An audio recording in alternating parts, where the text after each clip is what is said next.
안녕하세요. 어머님과 남편의 정체를 알아차리고 불이 나게 탈출한 30대 여성입니다. 제 얼굴에 침 뱉기 같아서 어디 가서 말도 못하고 여기에 이야기하러 왔어요. 3년 연애 끝에 결혼한 남편과 저는 같은 대학을 졸업한 동문입니다. 학교를 다니는 동안 특별히 친하게 지낸 건 아니지만요. 남편은 2학년을 마치고 바로 군대에 갔고 저도 저대로 휴학과 어학연수를 다녀오면서 서로 마주칠 일이 별로 없었거든요. 그나마 같은 전공에 같은 동아리 활동을 했다 보니 연락이 끊어지지는 않는 정도였네요. 졸업 후에는 종종 서로 안부를 묻고 지냈습니다. 하지만 아무래도 딱히 이야깃거리가 없다 보니 대화라고 부를 수준은 못 되었네요. 그러다 남편이 제가 다니는 회사 근처로 이직을 해오면서 갑자기 연락의 빈도수가 잦아졌습니다. 주로 맛집에 대한 이야기였지만요. 그러다 언젠가 남편이 기가 막힌 맥주집을 발견했다며 자기가 살 테니 나오라고 하더라고요. 사실 맥주는 핑계 같았지만 저도 남편이 어떻게 변했을지 궁금하기도 했고 왠지 설레던걸요. 그리고 그날을 계기로 저희는 빠르게 가까워졌습니다. 얼마 지나지 않아 결혼을 전제로 사귀는 사이가 되었고 1년의 교제 끝에 결혼까지 하게 되었으니까요. 정말이지 사람 일이란 건 예상할 수가 없는 것 같네요. 대학교부터 지금까지 10년이 넘는 세월이었고 저에 대해서 누구보다 잘 아는 사람이 남편이고 남편에 대해서 누구보다 잘 아는 사람이 저라고 생각했습니다. 그렇기에 저와 남편이 만들어갈 결혼 생활에 누구보다 자신이 있었습니다. 우리는 평생 행복하게 백년해로 할 수 있을 거라고요. 하지만 결혼 생활이라는 건 둘만 가지고는 되는 일이 아니더라고요. 돌이켜 생각해보면 그 시작은 어머님이셨습니다. 저희 어머님은 직접 만나보시면 아시겠지만 보기엔 지극히 평범하신 분입니다. 어차피 제가 왜 이혼하게 되었는지 말씀드리려면 저희 시부모님에 대해서도 이야기를 해야 하니까 아예 시부모님과 시댁에 대해 먼저 말씀을 드릴게요. 남편이 말하기론 아버님께서는 평생 한 직장만 다니시다가 몇 년 전 퇴직을 하셨다고 했습니다. 다니시던 회사가 중견기업까진 아니어도 제법 큰 중소기업이었기에 처우가 나쁘지는 않았다고 해요. 하지만 세 자녀를 키우기엔 넉넉지는 않으셨고 그래서 남편이 학교를 다니던 시기에는 어머님께서 학습지 방문교사 일을 하셨다고 하더라고요. 아무튼 지금은 두 분 다 일하지 않고 계십니다. 생활은 자식들이 보내주는 용돈과 연금으로 충당하고 계시고요. 한편 저희 부모님께서는 원래 동네에서 작은 마트를 운영하셨습니다. 학생들을 상대로 하는 마트였기에 솔직히 큰돈을 버신 건 아니었지만 저희 세 식구 먹고 사는데 부족함은 없었던 걸로 알아요. 그러다 제가 고등학교에 들어가던 시기에 사정이 달라졌습니다. 할아버지께서 돌아가시면서 저희 아버지 앞으로 작은 건물을 하나 남겨주셨거든요. 저희 아버지께선 전혀 모르고 있던 재산이라며 굉장히 놀라워하셨습니다. 할아버지께선 살아생전에 구멍난 양말은 물론이고 비닐봉지 하나 허투루 버리지 않으셨을 만큼 아끼며 사셨기에 아버지는 물론이고 저나 어머니도 지금까지 정말 감사하게 생각하고 있습니다. 아무튼 할아버지의 유산 덕분에 저희 집은 경제적으로 어느 정도 여유를 갖게 되었어요. 이후로 아버지께선 운영하시던 마트를 접으셨고 현재는 건물 관리 일을 하고 계십니다. 건물에서 나오는 세가 많지는 않지만 그래도 어머니와 아버지 두 분이서 쓸 건 쓰고 아낄 건 아끼며 사시기에 충분하다고 들었어요.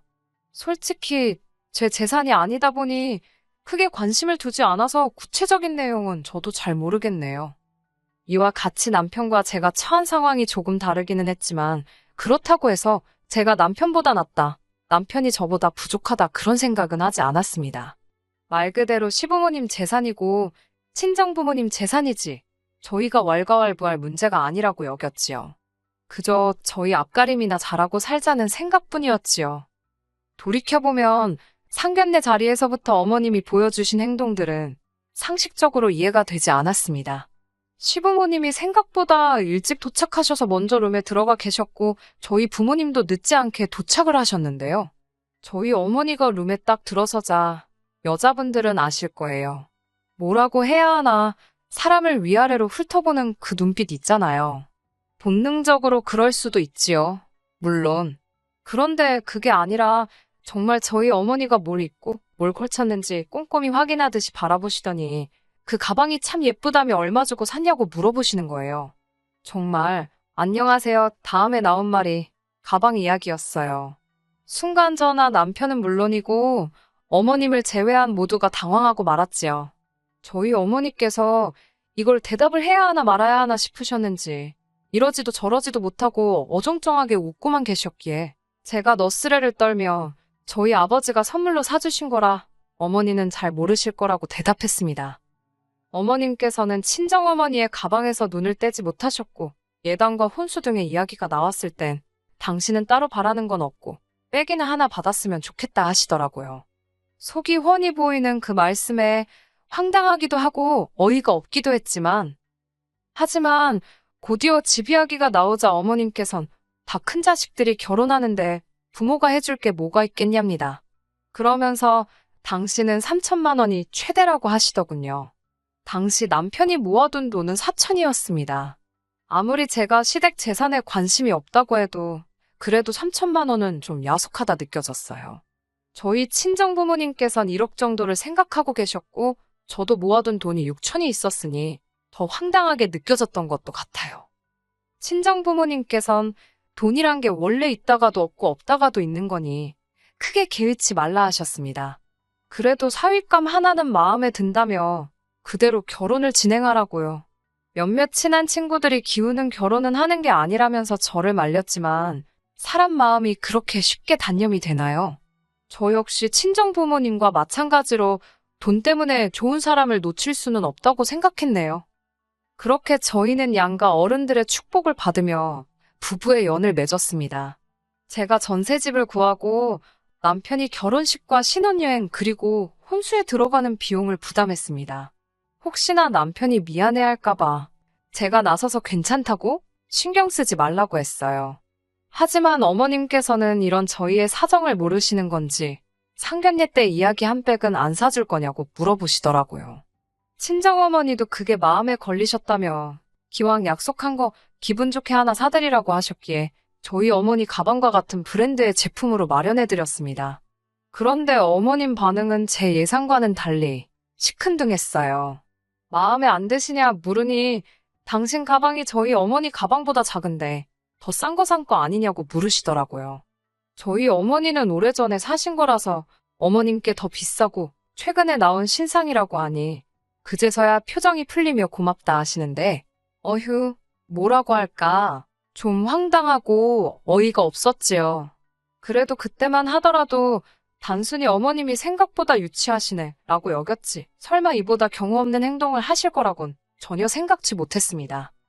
한 번은 이런 일도 있었어요.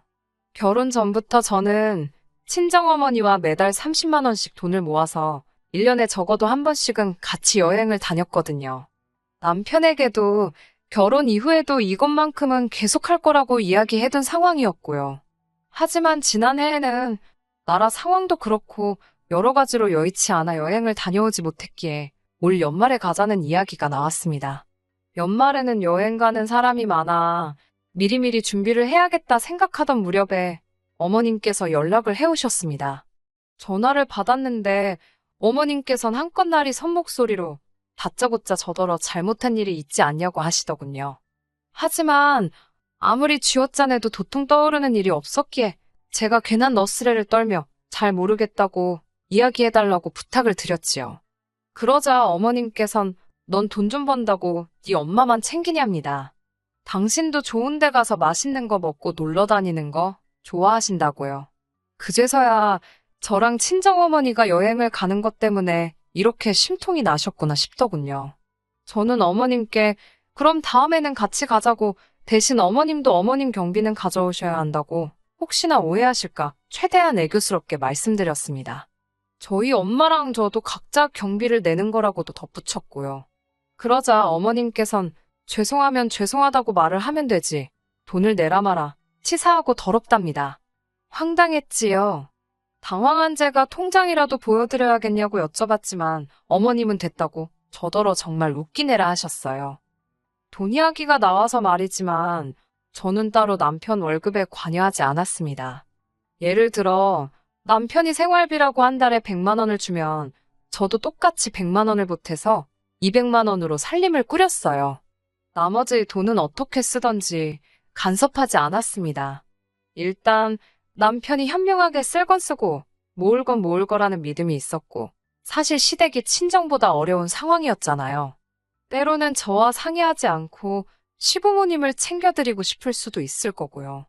그럴 때 제 눈치라도 볼까봐 그러지 말라고 터치를 안 했습니다. 대신 남편도 제 월급에 대해서는 이러쿵저러쿵 말을 하지 않았지요. 어디 적어둔 건 아니어도 저희 둘 사이에 어떤 규칙 같은 거라고 적어도 저는 그렇게 생각했네요. 아무튼 그날 밤 남편에게 어머님께 경비 이야기를 했더니 믿질 않으시더라고. 억울하다고 하소연을 했어요. 남편의 반응은 솔직히 뜻밖이었습니다. 전적으로 제 편을 들어줄 거란 기대는 없었지만 제 탓을 할 줄은 몰랐네요. 어머님이 돈 이야기에 예민한 거 알면서 다음엔 모시고 간다 하고 한 50만 원이라도 일단 보내드렸으면 싫은 소리를 들었겠냐고 그러더군요. 아니, 모시고 갈 것도 아니고 50만 원을 드릴 생각도 없고 이유도 없었는데 왜 지키지도 못할 소리를 하라고 하는 건지 더 이야기해봤자 싸움만 나겠다 싶어서 제가 먼저 입을 다물었어요. 하지만 제가 결정적으로 남편과 이혼을 결심하게 된 건 어머님의 억지 때문이 아니라 남편이 반복적으로 보여준 실망적인 태도 때문이었습니다. 시부모님께서는 연락을 무척 중요하게 여기시는 분들이세요. 문자나 전화는 물론이고 한 달에 적어도 2번은 같이 식사를 했으면 하셨지요. 그나마 다행인 건 시댁과 친정도 그다지 멀지 않은 곳에 있었네요. 그래서 보통 시댁에 들렸다가 친정에도 들렸습니다. 시부모님과는 꼭 식사를 같이 했는데 가끔은 늦게까지 못 일어나게 하시는 날도 있어서 그럴 때면 친정 부모님과는 얼굴만 보고 오고 그랬어요. 사실 시댁부터 들리게 된 것도 어머님의 억지 때문입니다. 저는 솔직히 한 번은 시댁 먼저, 한 번은 친정 먼저 그렇게 하는 게 공평하다고 생각했어요. 하지만 어머님께서 항상 입버릇처럼 하시는 말씀이 전화 한 통을 하더라도 시댁에 먼저 하고 이후에 친정에 하는 게 순서랍니다. 말이 나와서 말이지만 어머님이 하시는 말 한마디 한마디에 의미를 부여하기 시작하면 정말 속상하고 서운한 일이 많을 것 같아 결혼 초부터 솔직히 어느 정도 걸러듣고는 있었습니다. 아무튼 그뿐만이 아니라 어머님께서는 저희가 친정 부모님과 만나면 어디에 가는지, 무엇을 먹는지, 몇 시간이나 같이 있었는지 그런 것들을 궁금해 하셨습니다. 이 부분에 있어서는 어쩔 수 없이 나중엔 거짓말을 한 적도 있어요. 그도 그럴 것이 친정 부모님과 외식을 하게 되면 항상 딸과 사위 몸보신 시켜주신다며 몸에 좋고 비싼 곳으로 저희를 데려가 주셨거든요. 한 번은 남편이 랍스터를 한 번도 안 먹어봤다고 해서 거길 갔었는데 그걸 알게 되신 어머님께선 좋은 걸 니들만 먹고 다니냐며 하도 서운타 하셔가지고 저희도 친정 부모님이 사주셔서 먹은 거지 저희 돈으로 먹으라 했으면 아까워서 못 먹었을 텐데요. 아무튼 그래서 기껏 모시고 갔더니 맛대가리도 없다며 몇 입 드시곤 다 남기셨지요. 돈은 저희가 냈고요. 돈 이야기가 나오니까 할 이야기가 또 생각나네요. 친정 부모님과 식사를 하러 가면 항상 계산을 친정 부모님이 해주세요. 그래서 그날은 제가 돈을 내려고 계산할 기회만 노리고 있었지요.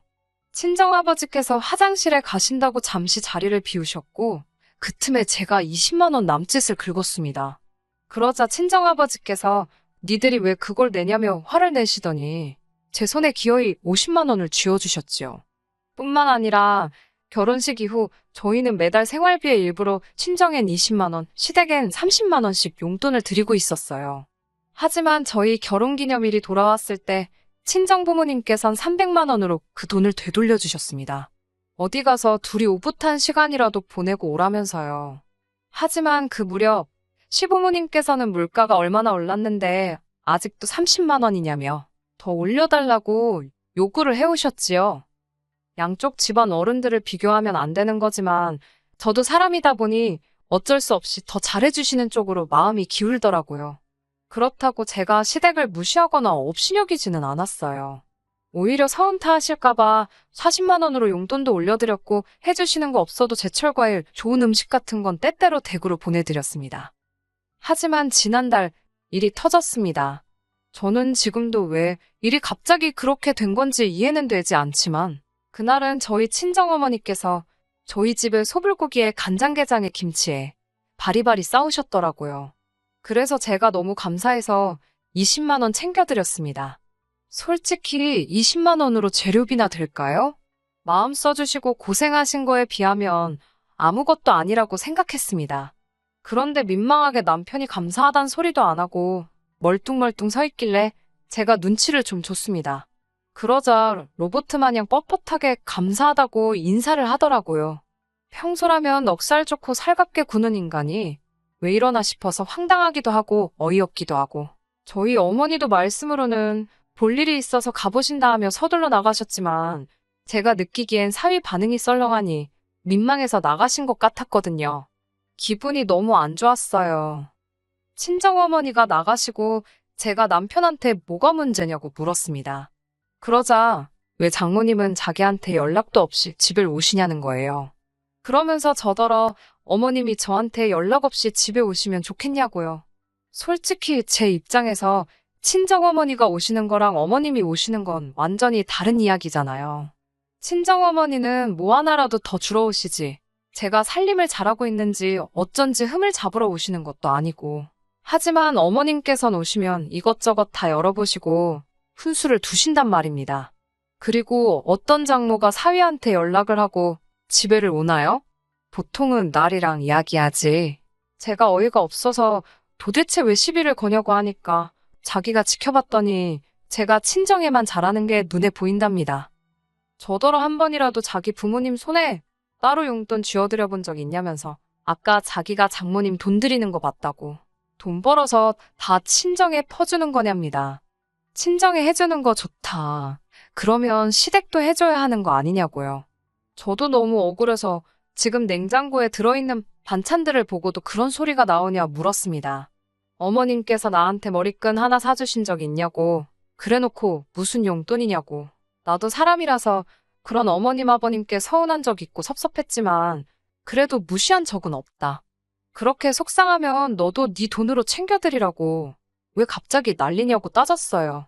그러자 남편이 저더러 며느리로서 시부모님 용돈 좀 챙겨드릴 수 있는 거지. 제가 주면 어디 덧나냐입니다. 그 소리를 들으니 정말 머리가 뚜껑이 있다면 열리는 게 이런 거구나 싶더라고요. 너는 그렇게 맨날 얻어먹기만 하면서 우리 부모님한테 돈 10만 원 드려본 적 있냐고 따져 물으니 자기가 안 드려도 장인 장모님은 돈이 많지 않냐입니다. 원래 있는 사람이 좀 베풀고 사는 거라며 가족끼리 그런 걸 왜 계산적으로 따지냐고요. 눈치채셨겠지만 남편 말은 앞뒤가 전혀 맞지 않았습니다. 그 자리에서 그런 남편의 헛소리를 듣고 상대해야 하는 제 심정은 어땠겠어요? 결국 저도 해서는 안 될 말을 하고 말았습니다. 해온 것도 없으면서 바라는 게 왜 이렇게 많냐고, 왜 시비를 걸고 그러냐고요. 그러자 남편이 저더러 그것 보랍니다. 속으로 자기를 무시하고 있었던 게 맞대요. 자기를 무시하고 시부모님을 무시하니까 저딴 소리를 하는 거라나. 그러면서 먼저 이혼하자 그러대요. 귀책 사유가 저한테 있답니다. 아내돌이 며느리돌이를 못하면 옛날엔 쫓겨났다면서요. 어이가 없어서 코웃음을 치며 무서워 죽겠다고 그래 이혼하자 했습니다. 그러니까 이 인간이 아차 싶었는지 생각할 시간을 줄 테니 반성부터 하라네요. 어이가 없어서 협의로 갈 건지 소송으로 갈 건지 너나 생각하라 했습니다. 남편 꼬라지를 볼수록 괘씸하고 열이 받아서 돌이킬 수 없는 강을 건넜다 싶어요. 솔직히 남편이 싹싹 빌고 숙이고 들어오면 봐줄까 싶었는데 오히려 어머님 아버님까지 어떻게 장인 장모가 사위를 어려워하질 않냐며 다 들었다고 가만 못 넘어간다고 난리 부르스를 추셔서 어디 한번 해보고 싶으면 해보라고 말하고 저도 변호사 찾아가서 이혼 소송 준비했네요. 그냥 있었으면 그래도 남편과 잘 풀어서 그냥 넘어가던지 정 안 되겠으면 합의 이혼이라도 했을 텐데 말입니다. 제가 돈이 뭐가 아쉬웠겠어요? 변호사 비용으로 얼마가 들던 그 집구석의 위자료만 뜯어낼 수 있게 해달라고 했습니다. 돈으로 아쉬운 건 그 집이니까요. 돈 벌자고 하는 게 아니라 이혼당하고 위자료도 뱉어내고 기분 더러우라고 한 거예요. 그렇게 안 해도 되었을 자식 이혼까지 시키고 안 내도 되었을 위자료까지 뱉어내게 만들었습니다. 위자료 얼마 나오지는 않았지만 마지막까지 한 방 먹여주고 나왔다는데 의의를 두려고요. 아내한테 며느리돌이 운운하면서 사실은 자식돌이 대리효도를 강요한 대가가 이 정도일 줄은 생각도 못했을 거예요. 적당히 챙겨주고 그냥 넘어가 줄 때 끝냈어야지. 다른 건 몰라도 이렇게 탈출하게 돼서 속 하나만큼은 정말 후련하네요. 끝까지 들어주셔서 감사합니다. 오늘의 사연은 여기까지입니다. 구독과 좋아요, 알람 설정 부탁드리고 더 좋은 사연으로 다시 찾아뵙겠습니다. 감사합니다.